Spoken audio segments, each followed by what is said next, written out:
disse Josué a Acã: filho meu, dá glória a Deus, Deus de Israel, a Ele rende louvores, e declara-me agora o que fizeste, e não o ocultes. Verso 20. Respondeu Acã a Josué e disse: verdadeiramente pequei contra o Senhor Deus de Israel, e fiz assim e assim. Quando vi entre os despojos uma boa capa babilônica, e 200 ciclos de prata, e uma barra de ouro do peso de 50 ciclos, cobicei-os e tomei-os, e eis que estão escondidos na terra, no meio da minha tenda, e a prata por baixo. Então Josué enviou mensageiros que foram correndo à tenda, e eis que tudo estava escondido nela, e a prata por baixo. Tomaram, pois, aquelas coisas do meio da tenda, e as trouxeram a Josué e a todos os filhos de Israel, e as colocaram perante o Senhor. Então Josué e todo Israel com ele tomaram Acã, filho de Zera, e a prata, e a capa, e a barra de ouro, e seus filhos e as suas filhas, seus bois e seus jumentos, e suas ovelhas, e sua tenda, e tudo quanto tinha, levaram-no ao vale de Acor. Disse Josué: por que nos conturbaste? Hoje o Senhor te conturbará. E todo Israel apedrejou, e depois de apedrejá-lo, os queimou. E levou sobre ele, ou levantaram sobre ele, um montão de pedras, que permanece até o dia de hoje.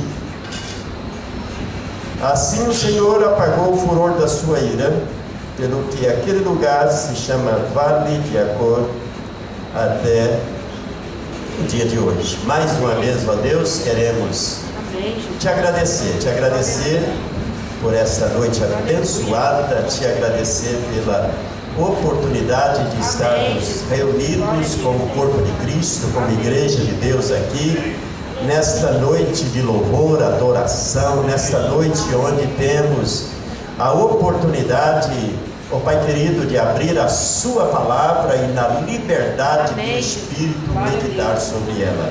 Oramos pedindo a ajuda dos céus, pedindo que o Espírito Santo nessa noite possa falar com toda a liberdade, nos abençoando em nome de Jesus. Amém e amém. Você pode sentar. Irmãos, hoje de manhã eu tive a oportunidade de estar com os jovens da nossa classe, jovens da igreja, e eu estava compartilhando com eles sobre essa questão do pecado, e já estava no meu coração, e hoje à noite eu quero falar um pouco sobre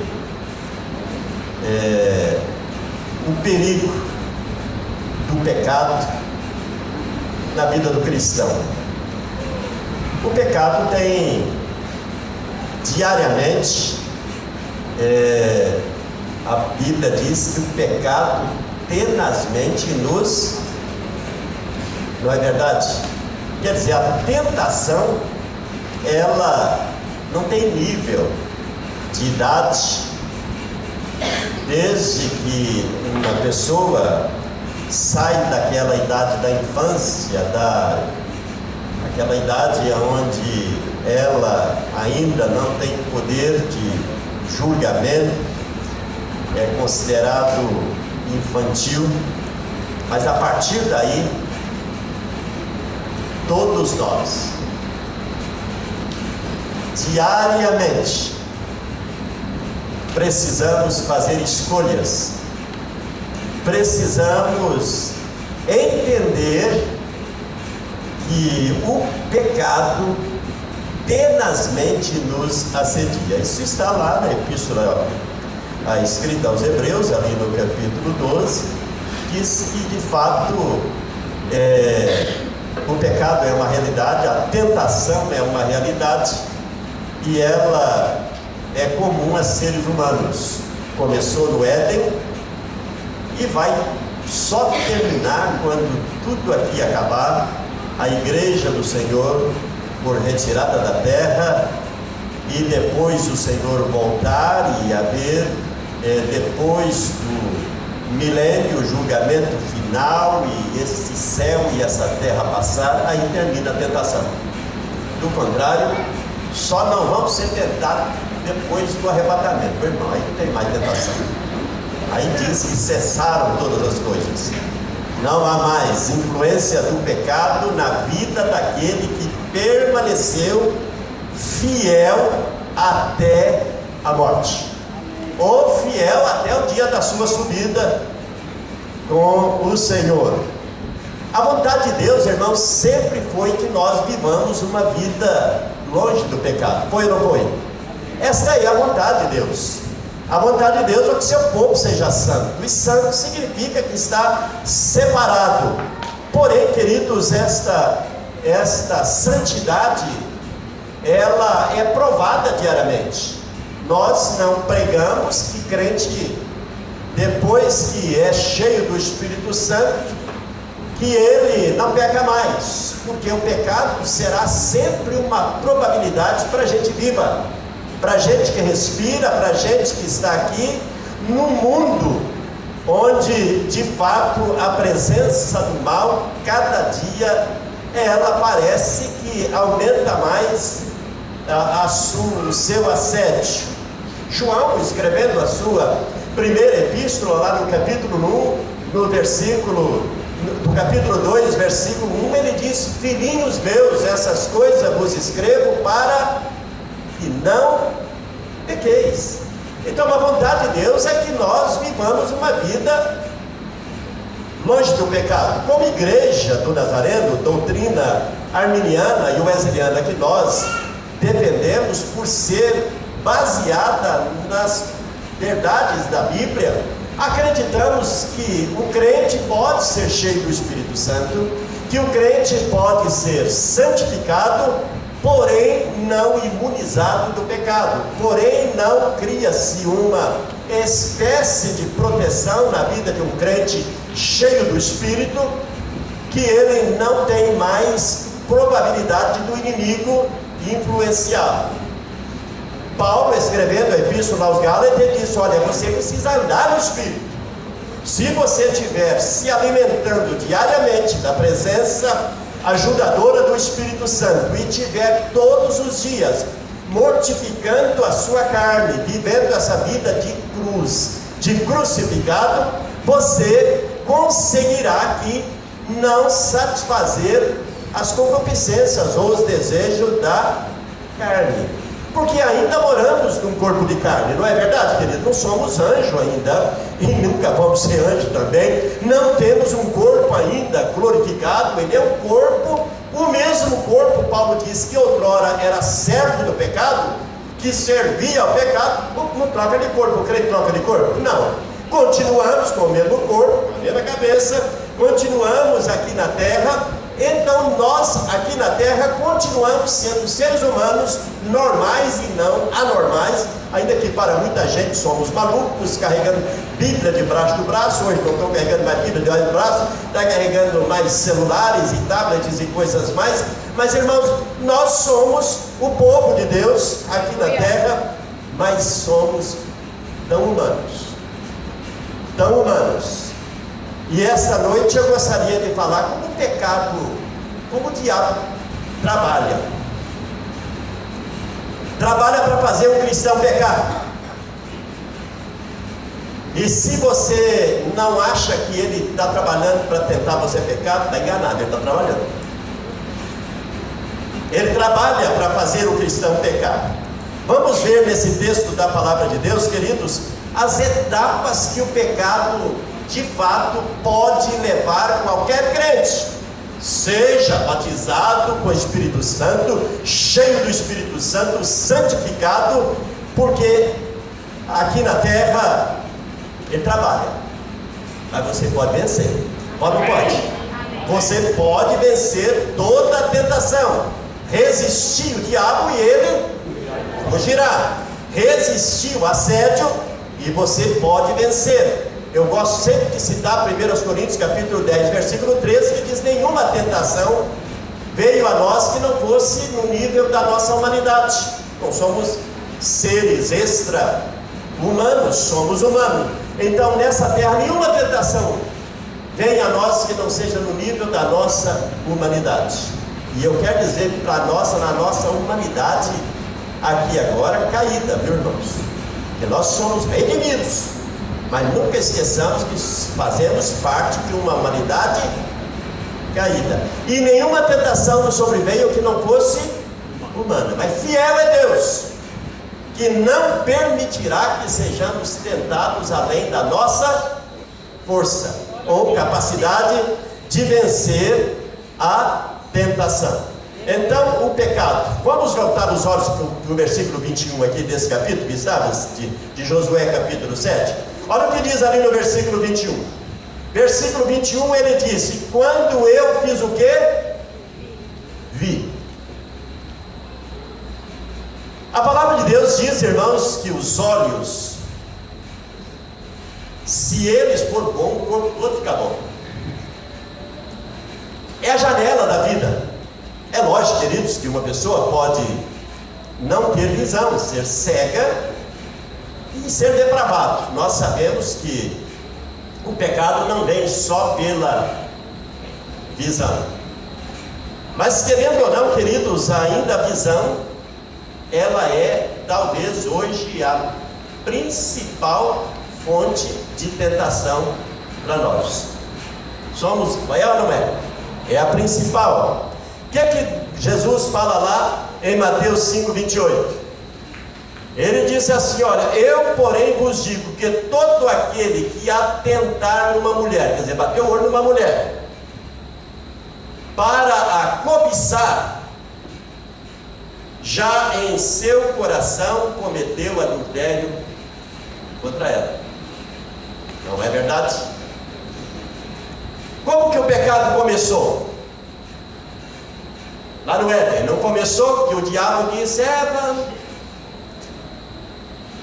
é verdade que vocês podem comer de tudo aqui nesse belo e maravilhoso jardim? Eva disse: sim. Deus nos deu liberdade sobre tudo aqui. Porém,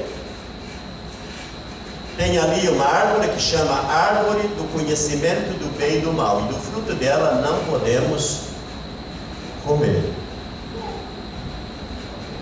Mas o diabo disse: não, não é bem assim. Na verdade, Deus não disse tudo para você,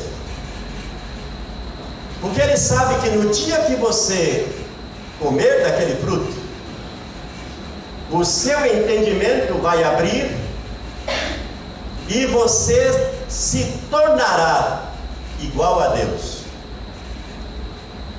Eu acredito, eu estava pensando, brincando hoje, né, lá na nossa sala, que talvez o diabo foi embora. Aí Eva deu uma olhadinha, olhou para aquele fruto, disse: não vou comer não. Eu estava brincando, a gente fica dando campo para a imaginação. No outro dia o diabo pode ter voltado. E aí Eva pensou naquela proposta? Aí ele foi embora e ele foi embora, ela olhou: puxa, mas de fato é. Será que é verdade? Será que se eu comer vou? Pode ter passado, quem sabe, a Bíblia não fala, um bom tempo. Porque a tentação, ela é sempre repetida, ela não é? Pode ficar repetindo. Eu só sei, irmãos, que há uma frase ali que diz que Eva então olhou. Ela viu que a fruta era boa. E ela pegou. Acã diz: eu vi Ló, quando seu tio disse: Ló, eu dou para você a liberdade de fazer escolha. Se você escolher a campina, eu fico aqui na montanha. Se você tem toda a liberdade de fazer escolha. Diz o texto que Ló olhou e ele disse: já que eu tenho direito de escolher, eu vou escolher o melhor. E nem sempre aquilo que acha que é melhor é o melhor, pior. Não é verdade? Ló mais uma vez foi iludido pela beleza, pela ideia. E diz a Bíblia que ele fez uma péssima escolha, porque ele olhou. Anos se passaram e quando Deus manda seus enviados para tirar o Ló e a sua família de Sodoma, quando eles estavam lá fora da cidade, o que aconteceu com a mulher de Ló? Ela virou e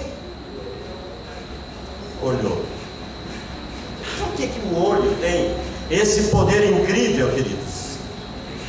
Davi, no melhor do seu reinado, Deus estava usando Davi de uma maneira tremenda. Tudo que Davi fazia prosperava. A guerra, então, ele vencia todas. O inimigo se curvava diante de Davi porque ele era poderoso nas batalhas. E Davi disse: hoje vou ficar descansando em casa. Mente vazia sempre é a oficina do capeta, queridos. Davi resolveu não sair de casa aquele dia e sentou lá numa posição lá tomou um solzinho na sacada do palácio, e ele dá uma olhada no quintal do vizinho,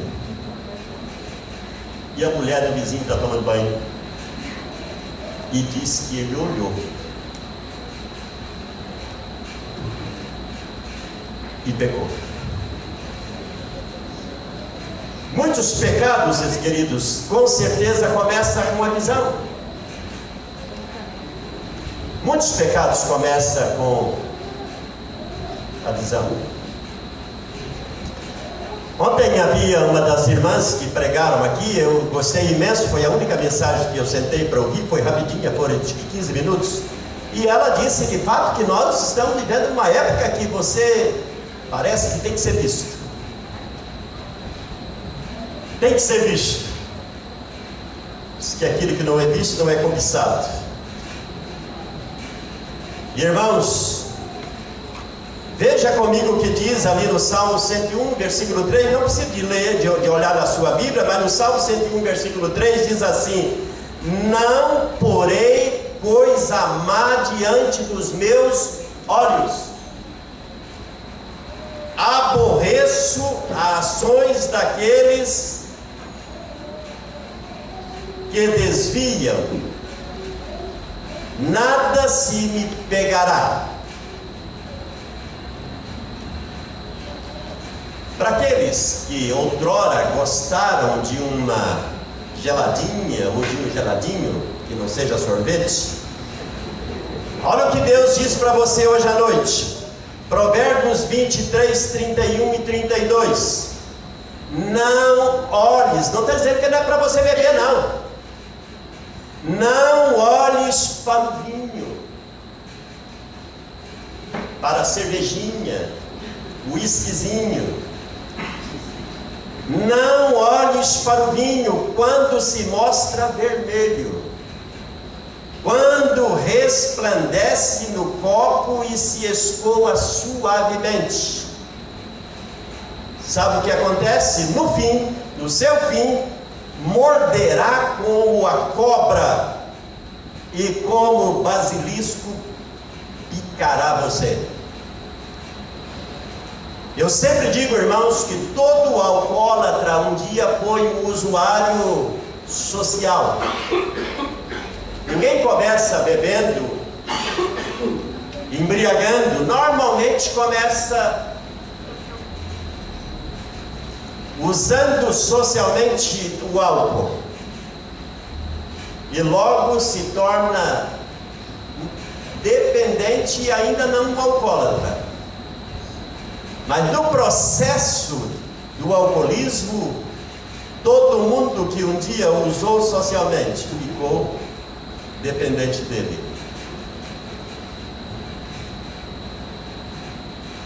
A palavra de Deus diz: não olhe, não continue a olhar para aquilo que é errado, afaste-se. Davi continuou olhando, até que ele cometeu tamanha tragédia. Lá no livro de Provérbios, capítulo 4, versículos 14 e 15, a palavra de Deus diz: não entres na vereda dos ímpios, nem andes pelo caminho dos maus, evita-o, não passes por ele, desvia-te dele, passa de longe. Amém? Amém. Não é covardia fugir do mal, porque se você brincar com o mal, ele vai levar você à derrota. Não foi isso que aconteceu com o poderoso Sansão? No início parecia uma brincadeira interessante, não é? Eu vou falar que a minha força está necessária. A Dalila, você me enganou, seu safado. Outro dia ela, por favor, aquela molestação, por favor. E foi ao ponto de brincar tanto, que quando ele falou sério, foi para a lona. O que diz aqui, queridos, no versículo 21? Volta seus olhos ali. Quando eu vi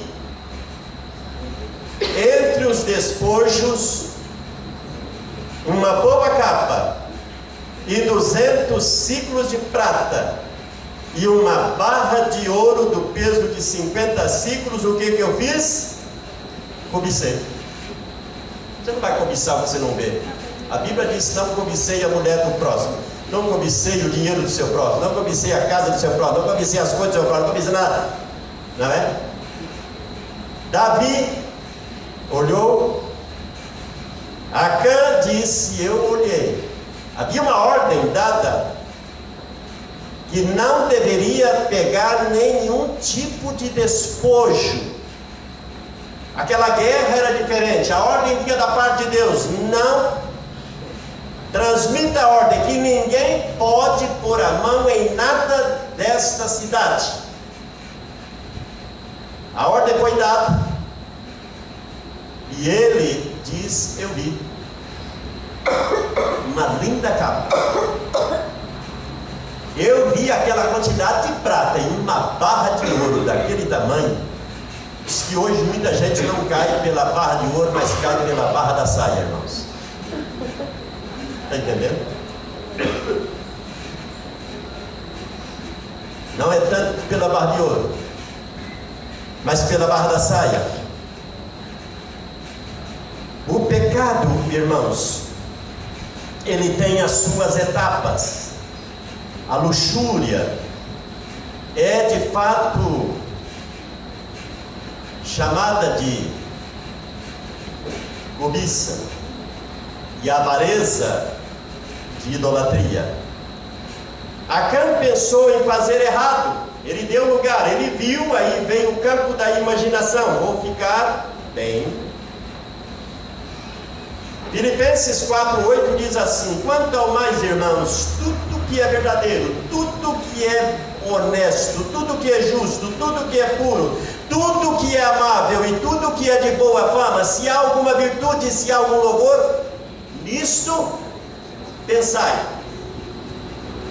Isto é, nós temos uma facilidade de imaginar, fazer planos de aquilo que a gente vê, logo vem o que isso pode refletir ou ser bom ou ruim. Então, a palavra de Deus diz: se não é puro, se não é verdadeiro, se tem uma ordem, não faça. Então eu tenho que dar lugar à minha cabeça para imaginar. Há uma ordem, eu não posso posso cobiçar, eu não posso fazer isso, eu não posso porque isso não é bom, não é honesto, é desonesto, é errado, é pecado contra Deus, tudo isso, então eu não deixo entrar na minha cabeça, amém? Amém.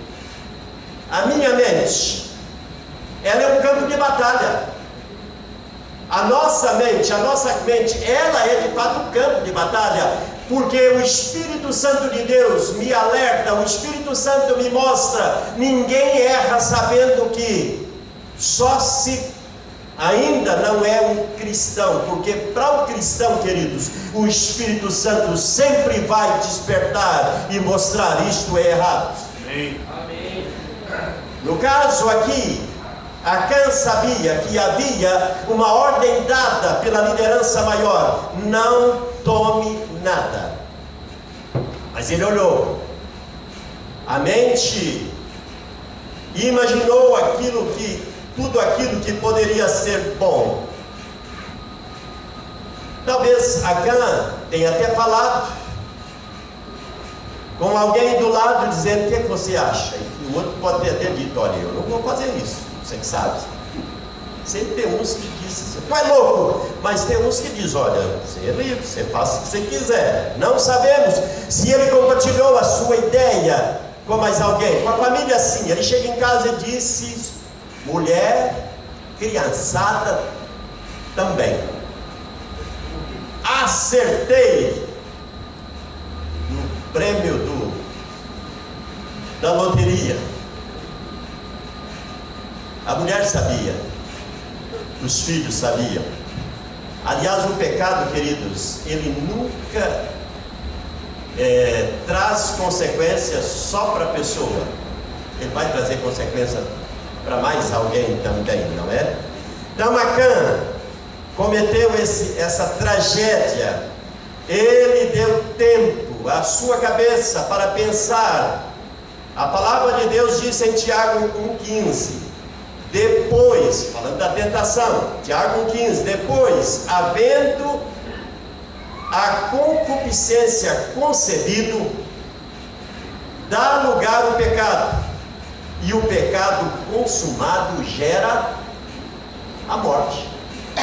É um processo que leva a pessoa a cometer o mal. Olha aqui, versículo 21 ainda, nesse versículo 21.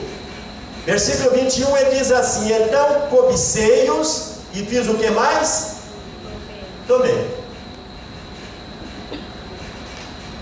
Eu não apenas vi, eu fiz planos, eu peguei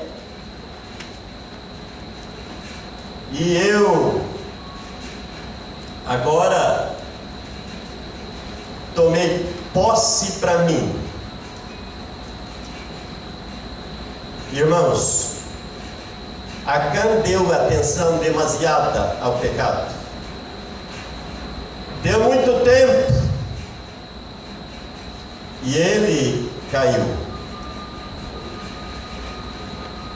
E ele continua então contando a sua tragédia. Ele disse: eu os tomei e fiz mais o quê? Escondi. Interessante. Falando disso hoje, até compartilhando aqui com o pastor Mário do culto, eu disse: nada mudou. Quando Deus vem visitar os seus filhos Adão e Eva na virada do dia, aonde estava Adão e Eva? Aonde? E Deus então, o que aconteceu? A mesma confissão de Acã, queridos, que é diante do poderoso Deus.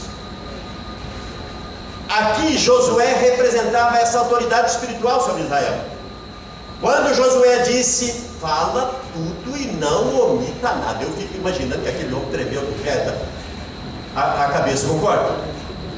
Ele disse: fala tudo e não esconda nada. Agora imagine um dia lá no Éden, Deus chega e: Adão e Eva, o que aconteceu? Tudo que Acã disse, Adão disse, a mulher disse: eu vi. O diabo disse que era para fazer, ele disse: eu ouvi Eu achei que era bom, eu tomei, eu comi, eu dei para o meu marido, ele comeu, abriram-se os nossos olhos, vimos a tragédia que cometemos, e quando o Senhor disse: Adão, escondemos. Irmãos, sempre foi e sempre será na raça humana a mesma coisa. Escondi. Provérbios 28, versículo 3 diz que aquele que encobre os seus pecados, ele não prosperará. Mas aquele que os confessa e deixa, vai achar o quê? Misericórdia. Adão e Eva fizeram a mesma coisa, esconderam. Davi escondeu. Ele disse: eu me calei, eu escondi. Sabia, queridos, que o pecador, ele mente para a sua própria consciência? É tão terrível a tragédia do pecado que a pessoa mente para a própria consciência. Ele tenta amenizar, mas também, está entendendo? Mente para si mesmo. O pecador mente para, se é casado, para a mulher, para o marido. Mente se comete desonestidade no seu trabalho, ele esconde. Mente. Políticos mentem, faz coisas, e muitos dizem: eu nem sei disso, e depois vem tudo à tona. É a tragédia do pecado. É a tragédia do pecado. Queridos, tudo que o homem faz pode até esconder por muito tempo. E aliás, alguns irão para o túmulo sem nunca ter revelado alguns pecados ou muitos pecados que cometeu contra pessoas que nunca foram confessados. Mas jamais perante Deus passarão por inocentes. Está entendendo? A tendência de esconder o pecado, ela começou lá no Éden, achando que pode se esconder de Deus. Não pode. Dos olhos de Deus, queridos, não tem jeito de se esconder, porque Ele vê todas as coisas. O pecado de Adão e Eva foi revelado quando eles então se expuseram e disseram: pecamos. O pecado de Davi, que até então parecia tudo normal, até que de repente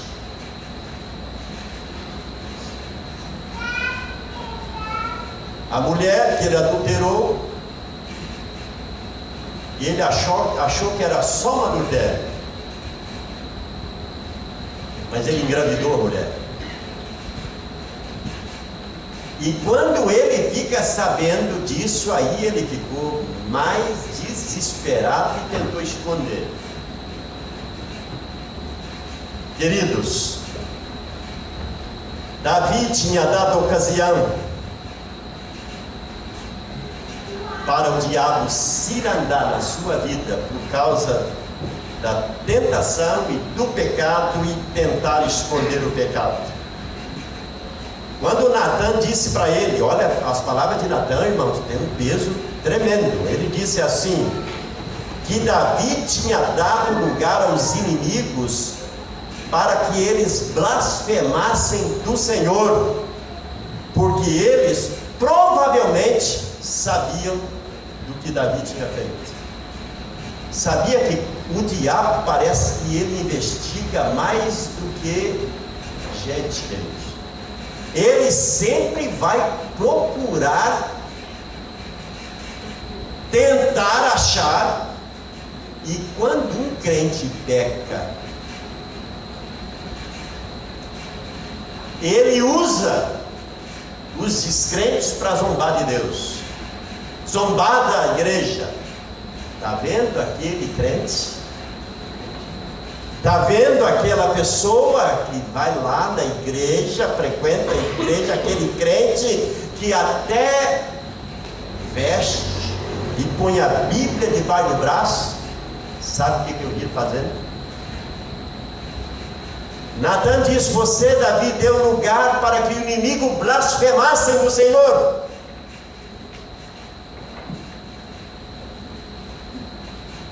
O Salmo 90, verso 8, diz assim: diante de ti puseste as nossas iniquidades, e sob a luz do teu rosto nossos pecados ocultos. Hebreus capítulo 4, verso 13, diz assim: e não há criatura que não seja manifesta na sua presença, pelo contrário, todas as coisas estão descobertas perante os seus, ou os olhos daquele a quem temos que um dia prestar contas. Irmãos, o duro é quando a igreja serve de zombaria. Como eu disse, quando Natan confrontou Davi, ele disse que de fato os inimigos blasfemaram por causa do pecado de Davi. Os inimigos do Senhor provavelmente, queridos, sabiam de tudo que Davi já tinha feito. A palavra de Deus diz em Romanos 3, 23, o que vamos dizer juntos? Pois todos pecaram e destituídos estão da glória de Deus. E o 6, 23, vamos dizer juntos? Mas salário do pecado é a morte. Naquela época era a morte mesmo, viu, queridos? Se houvesse apedrejamento hoje, só Jesus na casa, ia faltar pedra. Naquela época era a morte mesmo, hein? Ia faltar apedrejador. Ia faltar talvez apedrejador, como no caso da mulher que foi pega em adultério. Faltou apedrejador naquela história. Mas, irmão, naquela época era a morte mesmo. O pecado de Acã, ele era passível de morte. E não apenas ele, morreu toda a sua casa. Esposa, filhos, pais, tudo que era parente, os animais, tudo que era pertencente à família, foram levados para um vale, que deu-se o nome de Acor, e ali foi apedrejados e queimados, e fez-se uma montanha de pedra. Hoje, na graça, o salário do pecado é morte. Porém, o pecador está vivo ainda. Mas espiritualmente, queridos, está morto. Porque o pecado gera essa morte espiritual, o pecado gera esta separação de Deus, o pecado gera a imagem de Deus, ela é totalmente desfeita na vida do cristão. O pecado, ele traz consequências que se não forem confessados, se não forem de fato colocados perante a cruz de Cristo, o sangue de Cristo, num arrependimento sincero, um cristão pode cometer essas fases e pecar e se continuar no pecado, se não confessar seu pecado e ele morrer no pecado, ele tem como consequência a morte. O pecado, queridos, para quem está vivo ainda, tem muitas consequências. O pecado destrói pessoas. O pecado destrói famílias. O pecado destrói o caráter. O pecado destrói, traz perdas. Quero dizer para os irmãos que o pecado sempre vai destruir. O pecado destrói o prazer, destrói a alegria no coração do cristão. O pecado tira toda a alegria, todo o gozo, toda a paz. O pecado destrói até mesmo a prosperidade, porque Deus diz que enquanto nós verdadeiramente o honramos, Ele nos honra com a sua bênção. Está na palavra. O pecado destrói a pureza. O pecado, ele é antagônico à pureza. O pecado destrói a santidade, a imagem, o caráter de Cristo na vida do cristão. O pecado impede que as orações sejam respondidas. Pode-se até orar, mas se não orar confessando os seus pecados antes, o pecado destrói a oração. O pecado tira a paz do coração, porque a paz de Deus é que excede, essa paz que Jesus diz: eu sou o príncipe da paz. O pecado limita a capacidade de uma pessoa, ele destrói, ele bloqueia. O pecado apaga o testemunho, porque, queridos, testemunho sem unção é um testemunho apagado. Testemunho de quem não tem a vida de Cristo, ele não tem poder de convencer. O pecado tem destruído tantos ministérios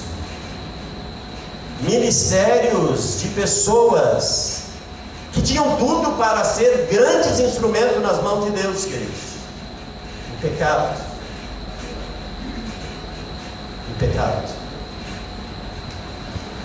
Nessa minha trajetória de cristão de 40 e tal anos no Evangelho, eu já vi muitas tragédias por causa do pecado.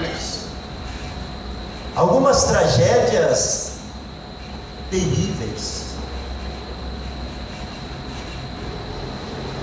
Já tive colega que estudou comigo, sentado do meu lado, preparando-se para o ministério junto comigo. Cheio de talentos, cheio de dons. Eu diria um ministério promissor, muito promissor, que recebeu uma oportunidade que muitos não receberam.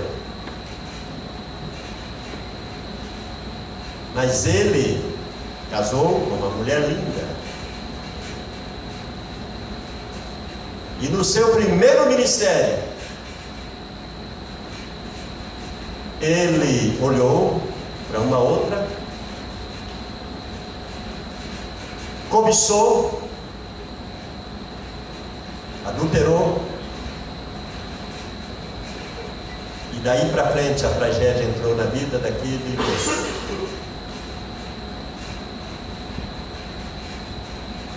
A vida dele tornou-se, eu fico pensando, como pode a desgraça do pecado?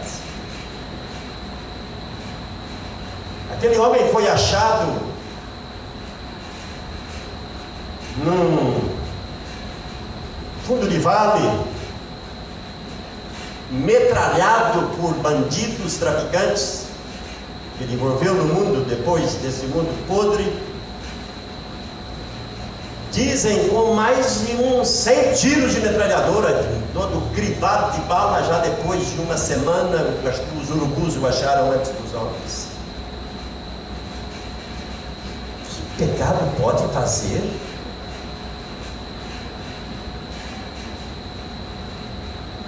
Conheço muitos, e começamos juntos,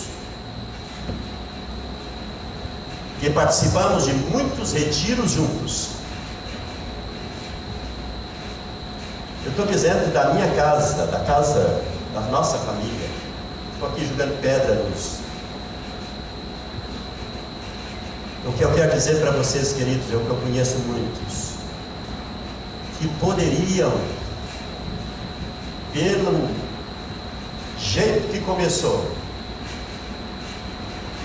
ser tão coroados de vitórias e conquistas, mas o pecado que tenazmente nos assedia, se não corrermos dele, ele pega. Muitos eu conheço que destruíram sua vida, destruíram suas famílias, abandonaram tudo, estão longe de Deus, casamentos desfeitos, vida errada, vida afastada de Deus. Está entendendo? Eu quero dizer para você que o pecado destrói ministérios. O pecado destrói gente dentro da igreja. O pecado apaga dons e talentos. Porque, queridos, ele sempre foi e sempre será antagônico a Deus. O pecado, ele é inimigo de um Deus santo. Porque Deus, quando nos criou, ele nos fez a sua imagem e sua semelhança. Amém. E ninguém é tão santo e puro que não pode cair. Eu citei 1 Coríntios 10, versículo 13, mas o 12 disse: se você acha ou cuida que está em pé, não vigia não, você pode cair. Está lá. 1 Coríntios 10, 12 diz: se alguém acha que está em pé, cuide para que não caia. Por quê? Porque, queridos, cair para gente humana, criado com a liberdade de fazer escolhas, sempre será uma probabilidade. Mas ficar em pé também sempre será uma probabilidade. Essa noite, o pecado não tem idade. Cabelos brancos ou cabelos pretos, 50, 60, 70, até se tiver com 100 anos. Assim como todas as idades, todos os dias eu tenho que dizer: Senhor, acampe ao meu redor. Amém. Senhor, eu quero pagar o preço. Amém. Eu quero que o Senhor me ajude a não deixar meus olhos cobiçar. Não deixar, Senhor, que eu dê lugar para que o inimigo me leve a pensar na probabilidade de fazer o que o Senhor odeia. Meus queridos, nesta noite, eu não estou aqui para dizer para vocês que eu não sou tentado, porque se tentou Jesus, quanto mais eu. Eu e você somos tentados. Mas a Bíblia diz que ele não pecou. Amém. E nós somos tentados à sua semelhança. Somos ou não somos? Está lá no livro de Hebreus. Nós somos tentados à sua semelhança. Que semelhança? Semelhança humana. É lógico que Jesus não tinha o conhecimento. Jesus era Deus, mas ele era tão humano como eu e você. Mas diz que em tudo ele foi tentado e ele não pecou. Amém. Mas digo para você hoje à noite: o pecado só pode levar um cristão para o inferno se ele não se arrepender, ajoelhar e pedir perdão a Deus e não voltar mais para o mesmo lugar. Essa história, queridos, eu peço perdão, Deus me perdoa, amanhã eu caio no mesmo pecado de novo, torna-se um vício, sabia? Pecado, queridos, eu gosto de João que ele diz: se eu sou nascido de Deus, eu não posso viver na prática do pecado. Pois o que permanece em mim é a divina semente. Que divina semente é essa? Cristo em vós. 1 de João capítulo 3, verso 8, 9, está dizendo lá: eu não posso viver pecando. Está na Bíblia. Porque o que permanece em mim é a divina semente. A divina semente é Jesus, queridos. Amém. Cristo em você, Ele é essa semente divina que gerou de mim uma nova natureza. E então João diz assim: e por isso nisso são manifestos os filhos de Deus e os filhos do diabo. Se eu nasci de novo, eu tenho a divina semente. Todavia pode acontecer de, no momento de descuido, pode acontecer de não vigiar, de não tomar posse da armadura de Deus. O tão gostoso da Bíblia é que o Senhor diz: olha, quer vencer o diabo, você vence todas, eu te dou a arma.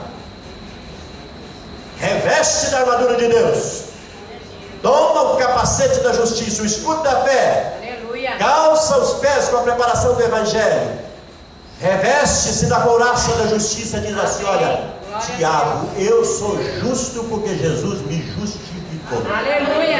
Glória a Deus. Toma o capacete da justiça. Amém. Reveste, não, toma o capacete da salvação, a couraça da justiça. Você que veio, Glória a Deus. é um monte de Bíblia aí. Toma, porque diz que você pode no dia mal. Que dia mal? É que o capeta vai lá e olha, vamos levar uma turma, porque vamos ver se ele aguenta. Diz que você pode no dia mal vencer e permanecer em pé. Amém. Leia para a Bíblia em casa, leia capítulo 6 de Efésios. Você vai ver lá a partir dos versículos 12 em diante lá, e 10 em diante, 12 em diante, que você toma toda a armadura de Deus para poder resistir no dia mal. Glória a Deus. Então você pode vencer, mas se por um acaso, João disse, você vier pecar, o que ele diz? Filhinho, eu quero você não pecar, tá? Se todavia acontecer, por favor, olha para cima e diz: Senhor, tu és meu advogado, me perdoa Glória a Deus. e não me deixe cair de novo, amém? Vamos ficar em pé, queridos.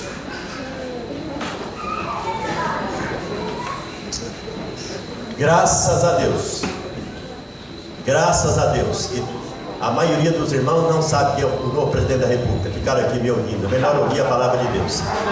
Glória a Deus. Aí o bom, quando sobe a fumaça, diz que já temos papa. Então no Brasil já temos presidente, mas é bom que agora. Hein? Então alguém já sabe a coisa. Que Deus tenha misericórdia do nosso país. Amém. Misericórdia mesmo. Vamos para o Canadá. Hein? Pastor, por favor. Ah, sim. A irmã Dirce, esposa do Zezinho.